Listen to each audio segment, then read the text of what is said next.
திருச்செந்தூர் முருகன் கோவிலில் குடமுழுக்கு திருவிழாவையொட்டி அங்கு 6000 காவல்துறை அதிகாரிகள் பாதுகாப்பு பணியில் ஈடுபட உள்ளதாக கூடுதல் டிஜிபி டேவிட்சன் ஆசிர்வாதம் தெரிவித்துள்ளார்.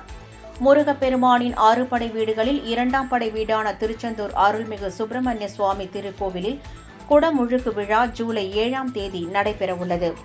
இதையொட்டி யாகசாலை பூஜைகள் தொடங்கி நடைபெற்று வருகிறது.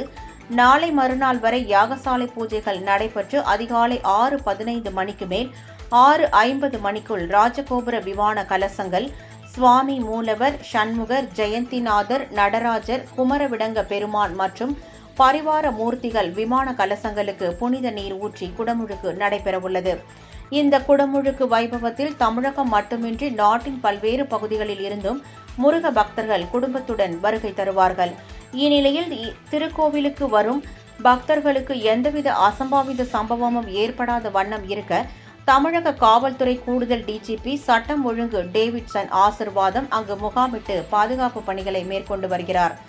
இது தொடர்பாக நமது வின் தொலைக்காட்சி செய்தியாளருக்கு அவர் அளித்த தகவலில், திருக்கோவிலுக்கு வரும் பக்தர்களுக்கு எந்தவித இடையூறும் ஏற்படாமல் தரிசனம் செய்வதற்கு காவல்துறையினர் ஆங்காங்கே பாதுகாப்பு பணியில் ஈடுபடுத்தப்பட்டுள்ளதாகவும் 24 மணி நேரமும் பாதுகாப்பு பணியில் போலீசார் தொடர்ந்து செயல்பட்டு வருவதாகவும் தெரிவித்தார்.